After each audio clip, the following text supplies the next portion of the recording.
जनाब, मैं ये बोलना चाहता था इस असेंबली में, ये एक बड़ा गंदा एक रिवाज या कल्चर शुरू हो गया हमारी असेंबली में। ये इब्तिदा हुई थी ये असेंबली जहाँ हमको वहाँ से लोग शरीफ आदमी मौजूद आदमी बना के हमको यहाँ भेजते हैं और वो हमसे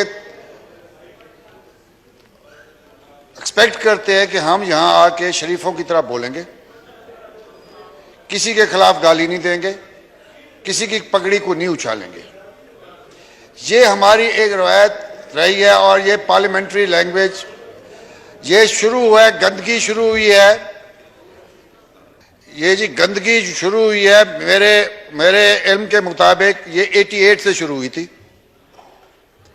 पहले कोई किसी को चाहे लाइन के उस साइड पे बैठे थे या इस साइड पे बैठे थे, वो एक दूसरे की इज्जत भी करते थे, किसी को गाली गलौज नहीं देते थे। बदकिस्मती इन 88 से हम शेख रशीद साहब जो यहाँ पार्लियामेंट में आए, उन्होंने ये रवायत शुरू की और उन्होंने बीबी शहीद बेनजीर के खिलाफ उसने ये शुरू की, तो उसकी वजह से आज तक पार्लियामेंट में एक गंद उछाला जा रहा है। चाहे पार्लियामेंट के मेंबर हों, चाहे मौजूद अदलिया के जस्टिस हों, ठीक है, उन्होंने आपके खिलाफ फैसला दिया, आपके हक में फैसला दिया, वो उनके सोच के मुताबिक सही होगा। शायद जो हम यहां बैठे हुए हैं हमारी सोच के मुताबिक गलत होगा, लेकिन हमें किसी को उनको गाली देना या बुरा भला कहना कोई हमारी इज्जत में या इस असेंबली की इज्जत में कोई फायदा नहीं हो रहा, नुकसान ही हो रहा है। आज हम यहां बैठे हैं, कल हम यहां नहीं बैठेंगे। ये कोई सीटें हमारी कोई रजिस्टर्ड हुई हुई हैं, इंतकाल हुए हैं? नहीं। आज हम बैठे हैं, कल हम यहां नहीं होंगे, कल आज वो वहां बैठे हैं, कल यहां होंगे। जो आज असेंबली में नहीं आते वो उधर आए होंगे या इधर आए होंगे।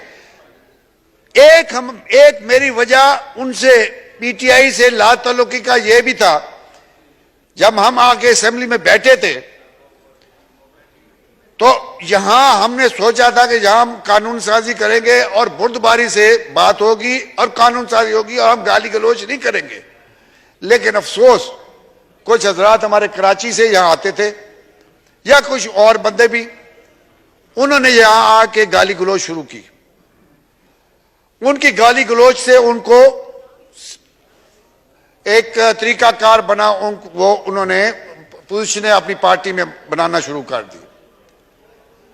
यही हमारे एक बुजुर्ग पीटीआई के, मैंने उनसे जाके बात की जब हम 6 महीने जब हमें गुजर गए, उनका मैं नाम नहीं लेना चाहता, वो मेरे बड़े भाइयों की तरह है। मैंने कहा जनाब आप खान साहब को कहें, ये हम यहां मौजूद आदमी आके बैठे हैं, हमें मुअज़्ज़ज़ करके लोगों ने भेजा है, हमें शरीफ लोग बना के उन्होंने यहां हमें भेजा है।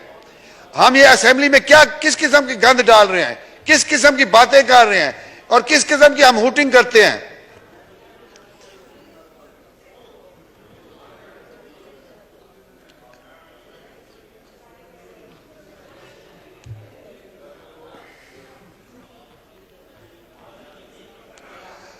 तो उन्होंने मुझे ये कहा कि यार अफसोस की बात है मदारी साहब, मैंने खान साहब को कहा ये नहीं होना चाहिए, लेकिन वो इस चीज को पसंद करते हैं। ये चीजें हमें जेब नहीं देती। दूसरा, जो यहां पार्लियामेंट में नहीं है उसके खिलाफ बोलना हमें जेब नहीं देता। हमने अगर उनसे जंग करनी है या सियासी मैदान बाहर है, अगले दिन यहां ज्वाइंट इलेक्शन में ज्वाइंट सेशन में कुछ हमारी मोहतरमा हमारी बहनें बेटियां यहां आई, उन्होंने भी शोर मचाना शुरू कर दिया। ये पोस्टर यहां लाना, यहां नारेबाजी करना, या स्पीकर जब कहे कि आप खामोश हैं बैठ जाएं, आदमी को बैठ जाना चाहिए। ये हमें इस हाउस की इज्जत हमने करनी है। हम एक दूसरे को गालियां दे दे के स्पीकर की भी इज्जत हम नहीं करते, इधर हम एक दूसरे को गालियां देते हैं। हमें अवाम, इसीलिए हमें अवाम गालियां देती है, इसीलिए हम अपनी इज्जत खो चुके हैं। जब हम एक दूसरे की इज्जत नहीं कर सकते तो दूसरों को क्या पड़ी है कि वो हमारी इज्जत करें। हम यहां आके बैठते हैं, जो होटलों पे जो बड़े, मैं क्या कहूं, जिस किस्म की वो गुफ्तगू है, हम भी उस तरीके की गुफ्तगू करें। क्या हमें ये जेब देता है? मैं आपको ये रिक्वेस्ट करूंगा कि आप मेहरबानी करके जब भी ये क्या हो, आप स्पीकर साहब और चेयरमैन सेनेट को, यहां कोई पोस्टर ना ले, यहां कोई नारा ना मारे। प्रेस गैलरी बाहर खड़ी है, प्रेस गैलरी है बाहर, उधर जिसने बात करनी है, जो पोस्टर लगाने बनी करे वहां। इस फोरम पे इधर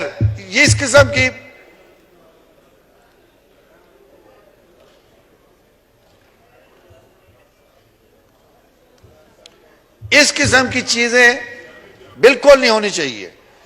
और स्पेशली लीडर ऑफ ऑपोजिशन और हुजरा से हमको ये तवक्को नहीं होनी चाहिए कि ये कुछ इस किस्म की बात करें।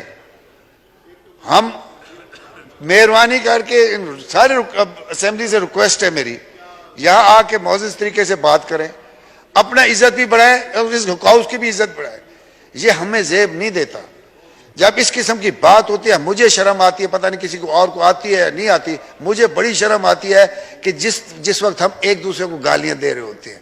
मेहरबानी जनाब, थैंक यू। जी, मैं बिल्कुल मज़ारी साहब, मैंने ये जो अल्फाज थे वो एक्सपंज कर दिए हैं, और नाराबाजी और पोस्टर लेकर आना वो भी जो मैं समझता हूँ कि वो इसकी तौकीर कम करता है, वो उससे भी इज्तनाब करना चाहिए। इसकी भी रूल्स जो है वो हमें इजाज़त नहीं देते। जी, नेक्स्ट सैयद अमीनुल हक साहब।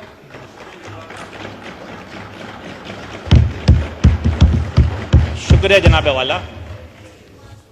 आज अगर मुल्क की सियासी सूरत हाल पर नज़र डाली जाए तो यकीनन बेचैनी नज़र आती है, और इसी सियासी सूरत हाल के बिना पर माशी बहरान भी हर गुजरते दिन के साथ बढ़ता चला जा रहा है। लेकिन जनाब वाला, सोने पे सुहागा, एक तरफ सियासी बहरान, दूसरी तरफ माशी बहरान, इसके साथ साथ आईनी बहरान भी पैदा करने की कोशिश की जा रही है। हम सब ने क्या देखा कि कल यानी 4 अप्रैल को एक बेंच का फैसला आता है, लेकिन उससे पहले अगर देखा जाए तो यह बेंच 7 रुकनी बेंच हुआ करता था, 7 से 5 बन गया, 5 से 4 हुआ, और उसके बाद 3 रुकनी बेंच का फैसला आया।